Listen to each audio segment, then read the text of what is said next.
Hey, Bushnell MBA students. I usually try to do something most weeks during virtual office hours. I record something and try to get it out to you. Usually it's somewhat indirectly related to the course and whatnot. Just some things I've picked up along the way that maybe you'll find interesting, hopefully. And so this week, let me share a screen here. We're going to look at something that I have to always remind myself of. Let's see, let me start the PowerPoint up here. Hopefully I'll start it up. There we go. Okay. So I want to talk about quantitative charts for just a moment. We are inundated with charts every single day of our lives. If you work in any kind of environment, you've seen, any kind of number of different charts that you're responsible for or that you have to use to make decisions on. So charts are used quite extensively in most businesses in managing, especially operations of a business. And sometimes there is definitely overuse of charts. And it's easy to get in the trap of, if you will, just running the business by looking at the charts and not going out to, say, the manufacturing floor or going out to the floor of a retail operation.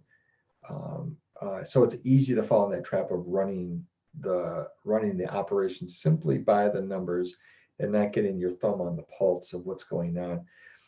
So it's at this point, I just want to remind you that in the way that I like to teach about operations and the way that the other guy who also teaches this course, Larry Coburn, talks about operations, there's a little bit of math, of course, and that sort of thing in analysis. It's all very important, but the way you understand how your operation is running is for sure looking at the charts, but going out onto the floor where the core of the people are at running the business and get to know them and find out what's going on. So charts are not bad. They usually describe some sort of quantitative measurement that you're trying to describe to somebody. But they can be very deceptive as well, especially if you just run the business by the operation. Don't do that. Engage yourself in the core of the operation, the core of the company, where the business is actually being ran and where you make profits or lose profits. But I've got some charts I'm going to show you here. And charts can be really bad, really poorly put together. And so I'm going to challenge you to look at these charts, and I'm going to ask you some questions about them. All right, so here's the first chart, just a sample. This chart doesn't really tell you a lot. It tells you what time period, the x-axis is over some time period, and the y-axis is who knows what it's measuring. We can see there seems to be a general trend downward. Don't know if that's good or bad. We really don't even know if the frequency of the time period is appropriate or not. We just see that there's this chart. Pretty bad example of a chart. Here's another one. This is about timber production. Again, x-axis is over time, and tons of, I think that's I see in thousands of tons, metric tons, I think probably of production of timber. And you can see year by year by year, lots of questions on this one, like why is there always a dip? So when you look at charts, obviously you're looking for patterns and that sort of thing. We're gonna come back to this chart in a second. Then this is a spider diagram. Some of you may or may not have seen these before. You might use them. Pretty good use of a chart to measure at a quick, or to get a visual at a quick glance on a number of different key variables that are important. So here's the thing I want to challenge you with, as I challenge myself when I see charts. And the questions, there's 4 key questions. The first one is, what's this chart telling me? Okay, what's the story that this chart is trying to tell me? And equally as important, what is it not telling me? Sometimes we extrapolate data out, or extrapolate conclusions out of a chart. We arrive at some conclusions out of a chart that really we shouldn't be doing that. The chart was meant for this. We're using it for this. We may be drawing some wrong conclusions. So what's the chart telling me? It's a key question. What's it not telling me? What questions do I have? I hope that when you look at a chart, especially if you're in a meeting and someone's presenting the chart to you, that you're just not looking at what's it telling me, what's it not telling me. Also think about what kinds of questions do I have about that chart?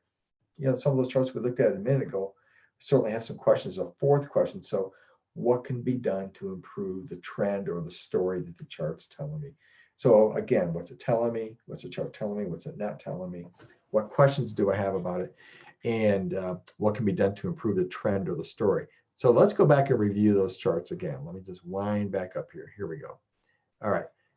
This one, we don't know what this chart is. We're not sure what it's telling us. We're not sure what it's not telling us. We're not sure what the story is.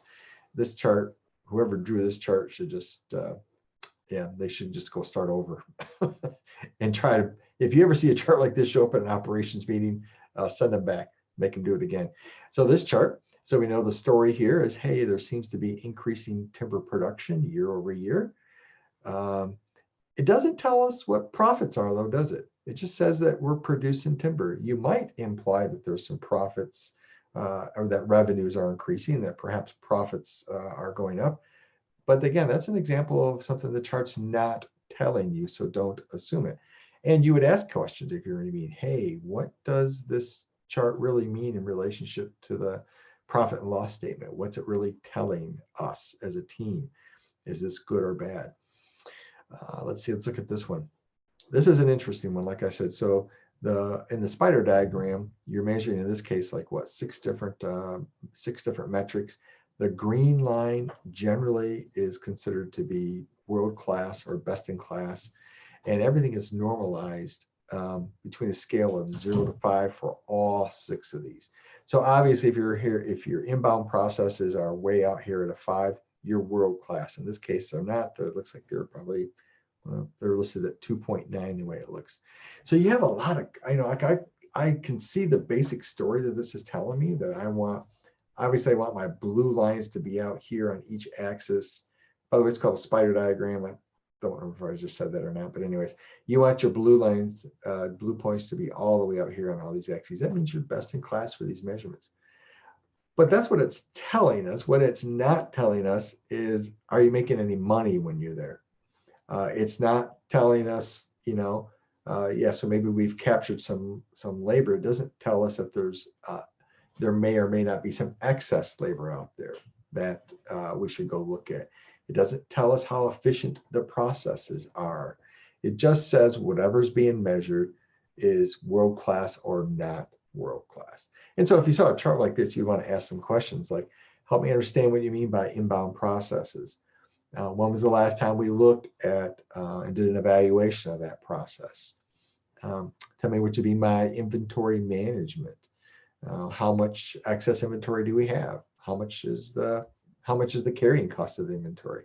Again, this chart doesn't tell you that, but you'd want to ask those questions. All right, so listen, I hope that kind of helps you, just give you a, whatever it is, just a quick peek at what it might look like to evaluate charts in your everyday business. And I'll try to do these throughout the next 6 or 7 or 8 weeks or so during virtual office hours. You're also welcome to pop in during virtual office hours and just chat as well. All right, you guys, have a great evening.